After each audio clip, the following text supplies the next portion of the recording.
How are we doing? Welcome to the Lost Art Podcast. I'm Paul and I'm here with Gar. That is me, that is. Today we're doing a podcast. Yeah, we're going to be talking about stuff. Today's topic is, let's say, styles of music, genres, or movements that we just wish we don't like. Yeah. I don't want to say wish didn't exist, because that comes into it, some of them have had knock-on effects that we unfortunately needed this disgracefully moss-covered stepping stone to get to the next good bit. This isn't quite abominations. It's not. No, it's an entire genre that we look at and go, I can do without that. Yeah. I wouldn't go near any of these genres. Not in a million years, no. But not even once. But there's a few of them, I will say, I would literally press the fucking delete button on. Entire catalogue gone. Quite possibly. And I would enjoy pressing that button. It's, it's one of those things where, you hear the song, because this isn't necessarily about songs. We have picked examples of songs within these styles of music or genres or whatever.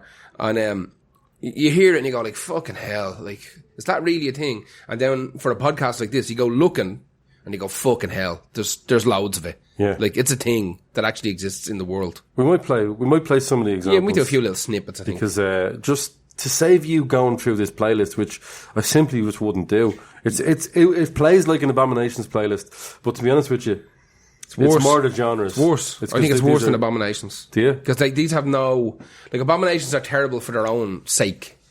But they also come from pretty decent genres. Sometimes could be rock, sometimes. Could be pop. These are just genres or movements or times of history that need to be deleted. Yeah. I personally think... Pain. The fucking pain. It's called The Things That Should Not Be. Yeah. Is the name of the podcast. And we honestly do think that these shouldn't fucking be. Yeah. There's a couple of times it's helped create a different style that went on to be alright. Yeah. Also, there's a few here that I don't really hate that much. Yeah, there's stuff here that, like, I don't hate it. I just think it's shy.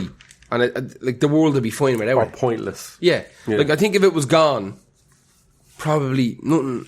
Like, some of the things are like the things you'd find on wish.com. Like, I don't hate whatever that is, but that's pointless. Yeah, but I kind of would like a sequined face dildo. Yeah. To hang it on a wall. But I'm never going to use it. You might use it. I wouldn't. No. At Halloween. Get that coronavirus. Open the doors to the kids. Wish, man. Fucking. I'm not buying it from China for a while.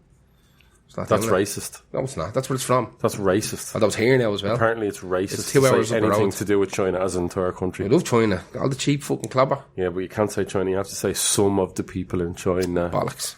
I'm not having that. I got in trouble. You did get in trouble. For once it was you. I don't fucking... it was you. It was me for a change. It was you. I don't take back anything I said. No. Fucking put it out into the ether and let the fucking ether deal with it. China has a weird relationship with fucking dirty food, and I'm sorry. Yeah. There. It also has some incredible food that I absolutely love. But unfortunately, there's just things that need to be done in that country with legislation. Fucking tighten that shit up. Sorry.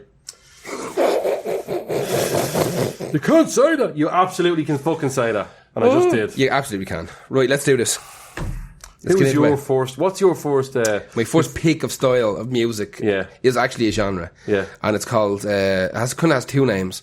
The most well-known one would be electro swing. Yeah, that's cancer. Yeah, it's also known as swing house music. Oh. So I picked Caravan Palace. Before you go into Caravan Palace, I actually got sent them by Johnny, who was on the podcast. Yeah. And I didn't know anything about them. So the first song I played wasn't electro swing at all. It was almost indie synth pop. Yeah. I was like, oh shit, that's great. The big one, that's why I didn't pick it. The big one doesn't sound like the rest of the great. stuff. Yeah, it doesn't sound like the rest of the stuff. Something with B anyway. So, and then this one, then I started listening more. I was like, I can't do that. Full blown AIDS and audio form. No. This is a song's called Jolie Coquine or Coquine. I don't know. Of course, there's a French swing. Of course, because they're French. Oh, they are. They're from. To be fair, they're from Paris. All right.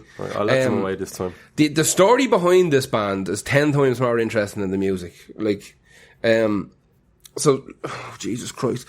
So like, electro swing it's this weird mashup of swing music, jazz, house, hip hop, EDM. It's just a melting pot. But normally, but none of those genres are particularly good. Like, it just electro. The sum of its fucking parts. Like, it's normally electro swing bands are like a real band, right? So they'll have like trumpets and they'll have real instruments, and then they'll have a couple of DJs. I hate swing music. I hate it's garbage. It's dancehall. Fucking that's shit. Fucking Garbage. A bit of jazz. It's dancey jazz. Painful. And I hate it. Painful music. Painful. But normally, this electro spinning is a real band with DJs and kind of synth people and all this kind of shit. I might play a bit of this. I'm curious now myself. Yeah, play it. I hate the start. Instantly. I just hate it already. Instantly. Now, that just sounds like normal. That's something here like Bioshock, and that's fine. Shitty 20s music. It's gonna get real grim now in a minute. Like, I'd lose my fucking mind listening to that. But they have, honestly, I listened to a couple of tracks, they've got some different stuff that's not that. That genre that you're just talking about right there. Yeah. Not good. Like, this, fucking, this is actually haunting me, right? Now, the reason I even know about this group is because very recently, that band played in the venue across the road from where I work. So, I had to experience their fans and a little bit of their music. So, now, what this sounds like to me... Yes. Sorry. Yeah. So they formed around 2008. But to me, what this music sounds like, this sounds like what people in the 90s thought music in the future was going to sound like. Yeah, a bit of retro and a bit futuristic. Yeah, it's like it's like old, but there's like oomph behind it, right? That's to me what it sounds like. The story of how this band came to be is actually quite interesting. So there was, I think, 2 people, maybe 3, that met each other. That's they were friends, and they were interested in the melding of older genre music with a little bit of kind of electro. So again, that sounds kind of interesting to me. But they got hired by a company to do the soundtrack for a silent porno movie. Weird. Yeah. What? It'd be very fast paced. I have no idea, but I don't think it was quite like this Caravan Palace thing. But that's what it evolved into. Yeah. It could have been anything, but they were hired to make the soundtrack for a silent porn movie. Now, I don't know if they did, if it worked out in the end. I think it did, but I'm not sure. But eventually, they decided to turn this into a real thing. So they went on the MySpace and they advertised for musicians. They found a couple of other people, and this is how Caravan Palace are born. Yeah. So this kind of came out of the early 90s. The early 90s had a thing called New Disco, which is when people start rediscovering 70s American disco music, and they start kind of synthing it up and making it a little bit more electronic. The production. Yeah. Exactly. They start bringing it up.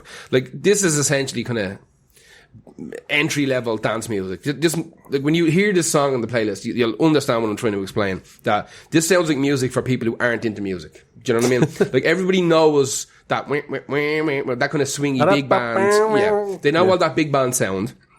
So you throw a fucking, like, an electronic beat behind it and a bit of scatting. That's didn't bump, right? Garbage.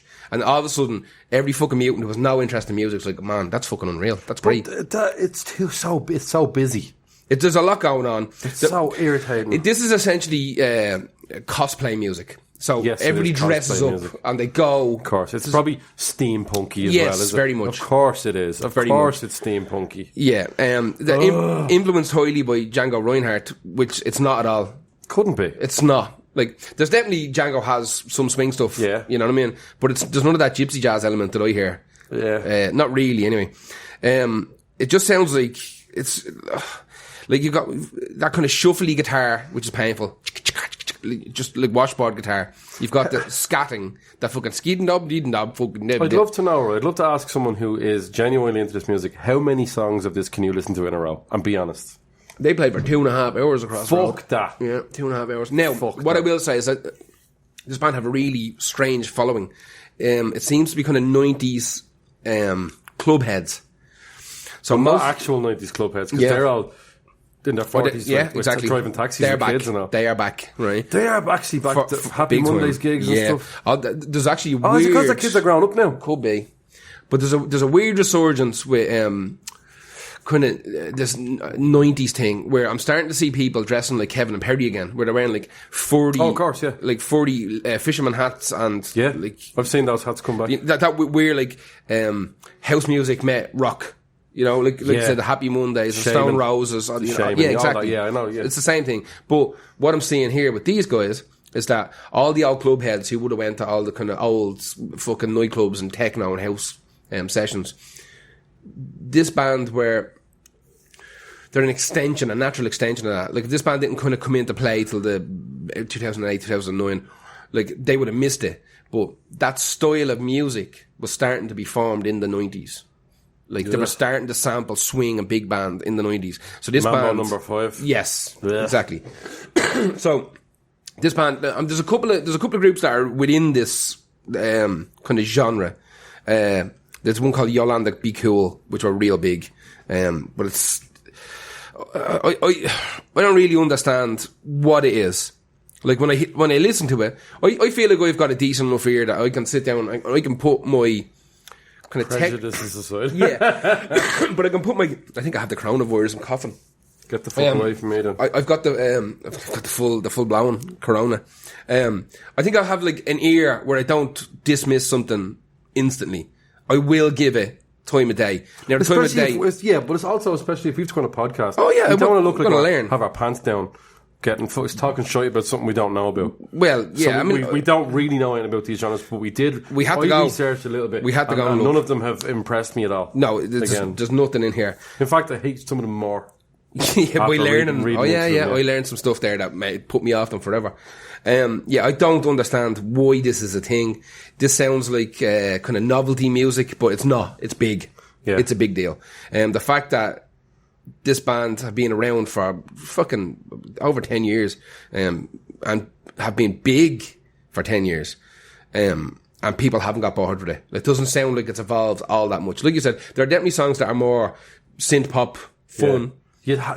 If I was in that band, and even if I was a mutant that loved that kind of music, I'd even have to go, can we do a song that doesn't have any brass in it for like a minute or whatever? But that's obviously not the point. They have to have the trumpets and the clarinets and all that is in there to give it that big stage show. I mean, for me, you're looking at a French band that are taking kind of influence, they say, from Django Reinhardt, but there's like less... That's just a cool thing. That's a cool thing to say, but like you've got guys like Serge Gainsbourg and all that was putting out... He's got mad shit that would probably... definitely influenced parts of this, but he's got parts of his career that were like just doing some shockingly amazing stuff. Yeah, that they could absolutely draw from. Well, if they're French, they would naturally be into Serge because they have to. He influenced everyone. Everyone, they mad into him. Like everyone, go over to France now, and everyone has a Serge Gainsbourg album somewhere in there. A T-shirt. Imagine. Yeah. I'd love one of them. Love Gainsbourg. Yeah, we have to go. Let's make them up. Lost Art presents Serge Gainsbourg T-shirts. Flog them for £35, and you can only get the link on the Patreon. Speaking of, by the time you hear this, we'll still be about a little bit less than a month away from our DJ set together. Yeah, we're doing a second Lost Art 29th. I'll tell you exactly. The 29th of February. The 25th. No, that's a lie. The 29th. You're dead right. The 29th of February. I was looking at January for some reason.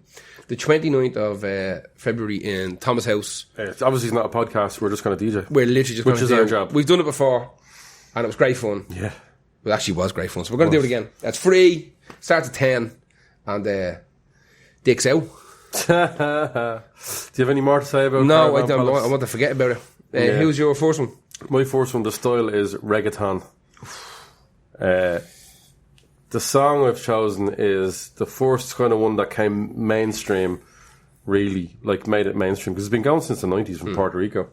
It is, the song is Gasolina by Daddy Yankee. You can already tell it's fucking AIDS in a song. So, reggaeton. Actually, your man Daddy Yankee came up with the term reggaeton. So really? It's him. He came up with that term in the 90s. Ring him and ask him if he'll take it back. Yeah, forever. And, so he is the guy behind the song Despacito, which was the huge mega fucking hit of reggaeton in a few years ago. But so how to describe reggaeton? It's kind of like synthesized hip hop, really bad synthesized hip hop, cheap hip hop, like Latin fucking with loads of Latin flavor, reggae like upbeat rhythms, and then singing, rapping in Spanish. It is some of the fucking absolute worst. It's the worst genre I have on this. It is, yeah. It is the worst genre on here. It is. Yeah. It absolutely is. Because I'm sorry, it just has absolutely no redeemable quality. Zero. This kind of music at all. It's irritating to the ear. I get that in the Latino community, it's huge, but I don't care. Yeah, you can keep it. Good. Hold on to it. The thing that annoys me is this is starting to become really popular now. And it's because of fucking songs like Despacito and Gasolina. Let's take a quick listen to fucking Gasolina. I listened to this earlier. Are you sure the song's not about like burning people and tires? I don't know. It could be because all the lyrics are incredibly violent and all that. If you watch this on Spotify, they're technically Latin gangster songs. But if you watch when you hit play on Spotify, it plays a little video, and it's just